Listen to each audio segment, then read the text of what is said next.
Hello again and welcome. This is Michael Pizzolla. I'm the author of Handicapping Magic, co-author of Pace Makes the Race, a creator of the original online racing forum, president of Post Time Solutions, where we have, we think, the best online past performances for thoroughbred racing anywhere. We get all our data from our friends down at Equibase and the Jockey Club. And if any of you are watching this, hello, and thank you so much. This is the 2013 value capping Kentucky Derby Rant. And I hope many of you got, or all of you who are watching this, have got my pre-Derby rant, where I talk about the value tech, the dynamic of value in a horse race. And I'll talk more with you about it when we get into the nuts and bolts of the races on Derby Day. But I have to address one issue first. I get a lot of email, as you might imagine, when I send out a Derby rant or any of the Triple Crown races or Breeders' Cup. And I've got a few this year about why I'm so cranky or negative about the Derby, and I'm not. Listen to me, friends. I'm not. I love the pageantry of the sport and all of that. I've been to the last 3 Triple Crown winners' Belmonts. I mean, here's a friend of mine framed all of Seattle's Slew's winning tickets from the Derby, the Preakness, and the Belmont. I was there at the Belmont. I've got some more extra of those tickets. Friend of mine who was a sports photographer, this was in '93 when we were at the Derby. I love the Derby. Don't get me wrong. I absolutely love it. '93 was Sea Hero. That was, wow, 20 years ago. I can't believe it's been that long. It's just that very often it's not a great investment race because there are all kinds of horses above random and all of that. So I'd like to show you, in the last couple of months, I've done some DVDs for the Wizards Forum. Those of you who don't know, Wizards are what I call people who use the software that I use, which is Black Magic Ultimate Handicapping software. Those who use it, I call Wizards. There's a Wizards Forum. Everyone gets a DVD every month. And on the latest few DVDs, I've been letting them look over my shoulder.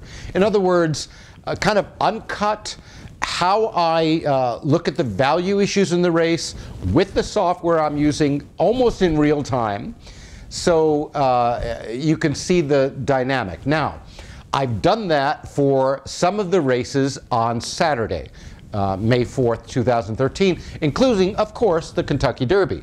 Now, there is an interesting dynamic about the Kentucky Derby. Funny, we're talking about Sea Hero in 1993, and then 10 years later, in 2003, there was an interesting dynamic with Empire Maker and Funnyside. And there's a parallel this year, which I'll talk about when you look over my shoulder. And here we are in 2013.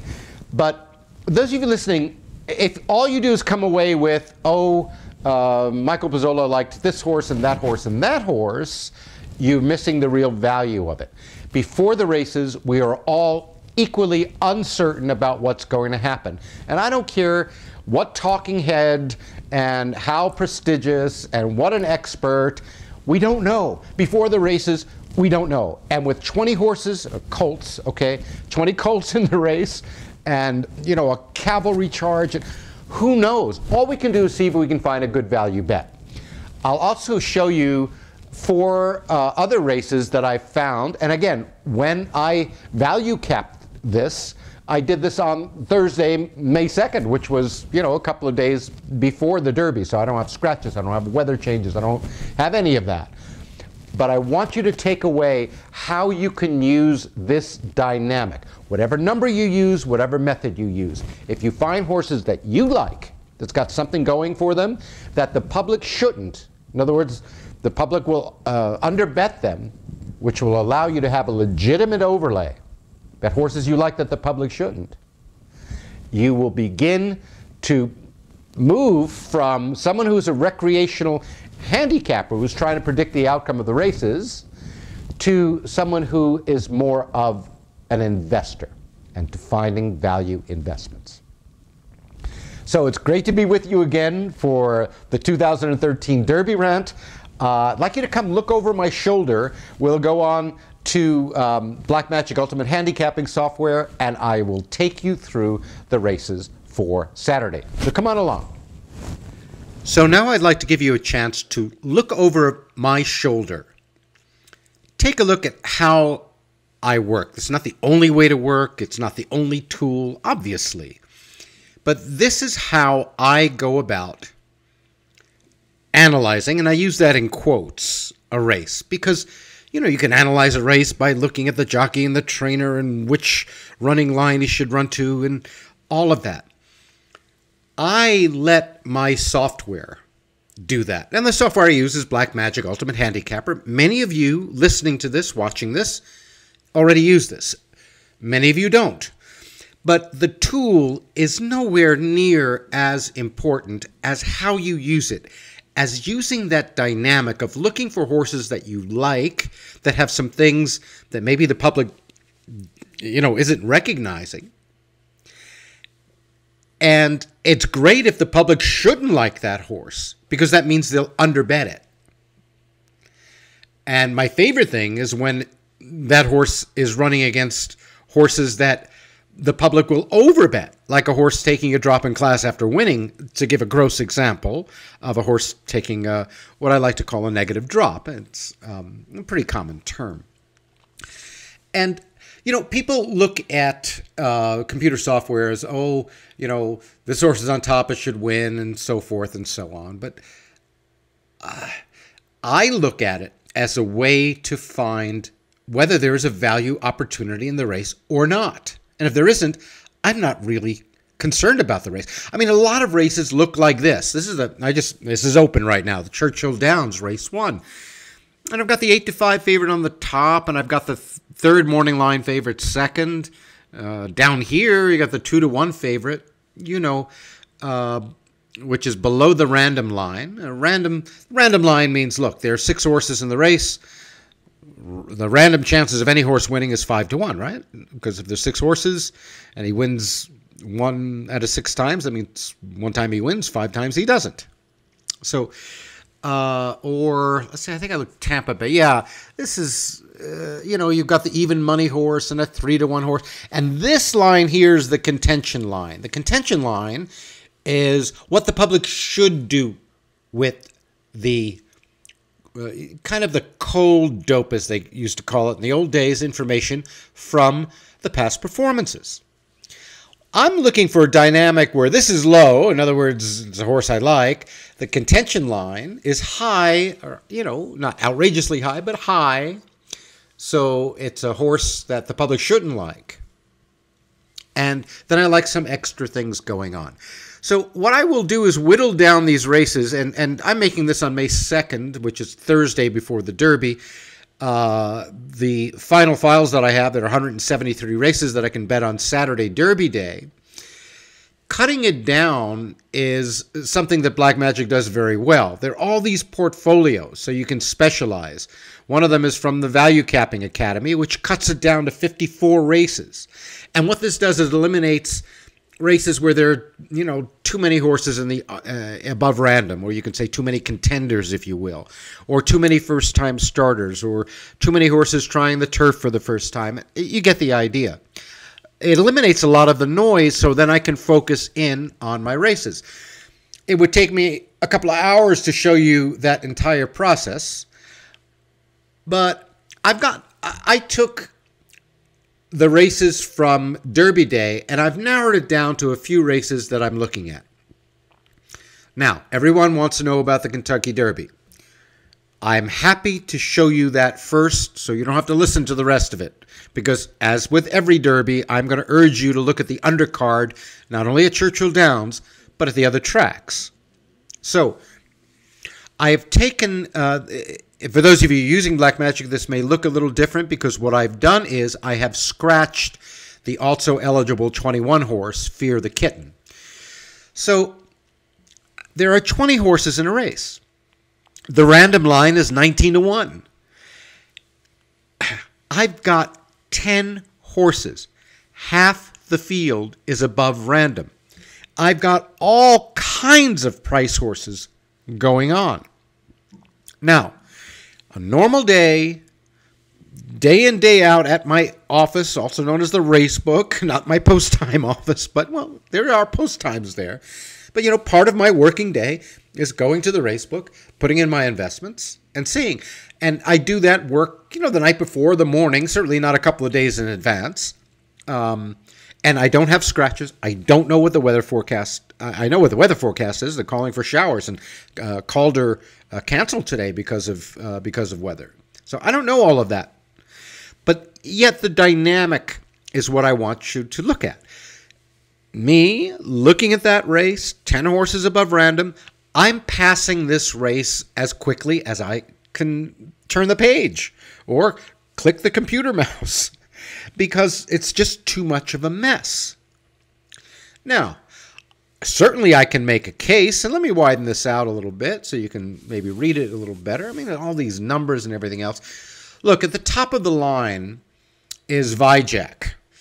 And Vijack ran third last out in the Wood Memorial. It's 10-1 on the odds line, 13-1 on the contention line, meaning by my own assessment, or by Black Magic Ultimate Handicapping software, by that assessment, if they ran this race 11 times, Vijack would win once. So boy, oh boy, you got to get a big price if you're looking at this horse. One dynamic that's interesting is Verrazano, who is going to be one of the favorites, obviously, is right beneath it. And Verrazano won the Wood Memorial last time. So it finished, finished first, and Vijack only finished a length back. Now, this reminds me of something that happened, I think, if my memory serves me, it was exactly 10 years ago in 2003. And I may have the date wrong, but I think it was 2003 in the Wood Memorial. Empire Maker beat Funnyside by a length and change, as I recall. And of course, in the Derby, everyone bet Empire Maker like it couldn't lose. And Funnyside, even though it lost to Empire Maker only by, a couple of fifths of a second, didn't get bet. But if I were to take a recreational bet, yeah, sure, take Vijack. And Vijack's got one of these things where it's the third start after a layoff. Came back laid off from January to March, wins the Gotham, runs a very nice race in the Wood, and now is running against the winner of the Wood, Verrazano. Another disturbing thing is Orb, the morning line favorite, is all the way down where you can't even see it on the screen. And the reason is, and I really don't like when a morning line favorite is that far down, because it means just not giving it a chance. One of the reasons is that the way that Black Magic makes the pace numbers, it doesn't, for some reason, the Gulfstream numbers, where Orb is running, don't come up very competitively at Churchill Downs. It was the same thing last year, and the horses didn't really run. They were coming from the Florida Derby preps. So bottom line is, I'm going to take a nice, little recreational win bet on Vijack. I'll use it with Verrazano and an exacta, both boxed and straight, because if I'm going to make some money, if Vijack beats Verrazano, I'll use the third on the line. It's my lucky day. I'll use my loot. I'll take a separate exacta box and trifecta box using Normandy Invasion. Why not? The horse that finished second in the Wood, because if they'll run, and that translates, they'll all run. But I think you can see by looking how huge this arc is, it's not a great simple value investment for me. So what I do is I look at, and can I just give you an example? And this just happened yesterday. Today's the 2nd. This was yesterday. This was a race I bet. Look, there's 6 horses in the race. 3 of them are above random. There's one glaring price. The 6-horse Antigua is 8-1 on the morning line, 5-2 on my line, and way high on the contention. Why? Well, and let's broaden this out again. Because Antigua finished 6 by 7 last time and 5 by 13 time before. But heck, look at the morning line favorites here. There isn't just great form in these horses, and this horse just won 2 in a row, and nonetheless, Black Magic, by using its proprietary formulas of going back when a horse has certain form patterns going on, picked up these numbers. So I didn't have to do very much work here, and Antigua went and paid $19.40. Now, it happened a couple of other races I was looking at yesterday. My horses got scratched, so this wound up to be the only, real value investment I had yesterday. And I think I have my ticket here. Oh yes, I had a nice win bet on Antigua, and it may not sound like much, but that $19.40 and having a little $40 win bet. That's a nice, almost $400 out of the race for very, very little work.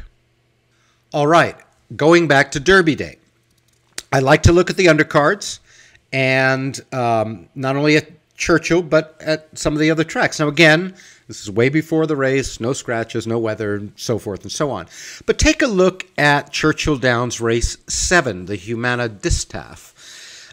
This is a highly pressured race. I mean, there are a lot of horses that like the lead early, all full of them. And there are several closers, the 2, the 3, the 4, and the 8. So I will look through them, and I'll look to see, for example, the second horse on the line, by Rama, 5-1 going to 13-1. What's it look like? Well, it doesn't look too bad. It just ran second in a Grade 1. But... they may see this as a California horse and as a turf horse, and they may discount it. I may get a nice price on that. I noticed that the horse above it on the line, one of the morning line favorites, is been off since March. Will it run? I don't know. The workout's good? Sure. Will it run? I don't know. Same Cross, one of the other closers, is also on a layoff. So I've got some nice things going on. This 9 horse, made some nice closes, and interestingly, comes off a layoff and then shows some early speed. That's a little bit of a change of running style. This is a late horse. If I get a price on Bayrama, I'll take it. If not, and I get a really big price on Holiday Soiree, I'll take that. I'll take a shot with some exactas. I'll probably use these other closers that are from Acupressure, certainly the 4, maybe even the 5 as I remember. This was a closer, and this is what I'll do. I'll just kind of take a look. Yeah, I just had this big close last time, albeit on the turf, but that's what you want in a highly pressured 7-furlong races. And guess what? The track comes up sloppy, one horse can wire the field, and my whole scenario goes out the window. But before the race, I've got a horse I like, the public may not, and I've got a pace scenario that I like. So I noticed a couple of others I wanted to point out that I have marked to look at and see if I get my price and all. One of them is the Pimlico 8th race. And this reminds me of that race from Beulah the other day. Sitting right on top is this horse, Prince Connor. 5-2 on the odds, 6-1 on the contention, 8-1 morning line. Second race back, it finished 2.5 lengths back at $10,000. Then it tried state bred allowance, showed a little bit of speed, and then kind of took it easy. This horse should get discounted because it's shipping from Charlestown. It seems to be going back and forth between Maryland and Charlestown. And gosh, I would take this horse at a nice mid-range price. 6-7-1 in that range. I do notice the morning line favorite is way down. He just blew away a field, $7,000 maiden claimers. Now trying $10,000 non-winners 2 lifetime. No thanks. So could be a good situation. It'll depend upon price. Parks race 9. Going a little bit out on a limb here. But when I looked at the ARC, I had all the favorites there, and I've got one price horse, this one horse, Tanavan. These top 2 horses are on layoffs. One from October, and the 6 horse also from October. And Tanavan is going to look terrible to the public. It won an allowance race in March at Parks. In fact, it won 2 in a row. Then it comes back after a layoff and looks like it did nothing. It did show a little bit of speed. And, you know, this is the kind of situation where there are 3 horses off layoffs. This horse has, you know, made some decent moves, 3 for 10 at a mile. And, you know, why not? Again, I'm going to need a big price in order to bet this horse. But I hope you see this dynamic. I'm looking for horses I like that the public shouldn't. I'm undecided about the Belmont 7th. The first thing that caught my eye is I have a nice, tidy little grouping of horses above random. And right second on the line there is the Fulcrum horse, Abilio. And those of you who've read my book, Handicapping Magic, are familiar with the Fulcrum. It's now available, by the way, in digital form at posttimedaily.com and all of that. But this is the Fulcrum, 7-2 going to 12-1. So I've got that nice value tech dynamic, reasonable numbers. And the horse that's on top of it, Bambaguia, just came off a layoff from November to March and ran a very, very tough race. Now, why I said I'm undecided, I've got to deal with a couple of foreign horses, speaking of which, and Real Solution, who are the 2 morning line favorites. And so why I'm undecided is I'm going to need a very long price on the 6 horse, the Fulcrum, in order to get involved. Bringing us back to Churchill Downs. And you can see after those relatively simple races, which took some winnowing, because there are a lot of races that look like the, well, no races really look like the Derby, but you know what I mean? A lot of races look confusing and just pass them. Rather than try to overanalyze, and there's a hunch bet for you, right? Rather than try to overanalyze pace lines and, you know, the Pletcher factor and the buzz of the horses and all of that, take what's presented. So for me, it'll be a recreational bet on the Derby. Why? Because I'm a racing fan, and I know I can take a recreational bet. But out of those other 4 races that I showed you, I'm sure a couple of them I'll take some good, solid, professional level value investments. So I hope that's been helpful for you, not just in a who do you like, who's the winner, does Black Magic pick winners, is it accurate? Well, it's a great tool. And the key to using that tool is spotting these dynamics, the most important of which is the value tech dynamic. Find a horse you like that the public shouldn't, and let the bet make you. Well, that's it, Wizards, for the 2013 Kentucky Derby Value Capping Rant. I can't tell you how much I appreciate you spending this time with me, letting me share my concepts and thoughts with you about the whole process of value capping. I hope you enjoy the Derby. I wish you the best of luck. Remember, it's not about the outcome of these races. What I want you to take away is, in your own work, the dynamic of finding horses you like that the public shouldn't. Okay? If you need more information about Post Time Daily, Black Magic Ultimate Handicapper, and all of that, you can get it at posttimedaily.com. Okay? posttimedaily.com. You want to drop me a line? Always love to hear from you. My email address is very simple. It's michael@posttimedaily.com. So until next time, I want to thank you all again for all your support and your kind words. Best of luck at the 2013 Kentucky Derby, and always remember, let the bet make you. I'll see you soon.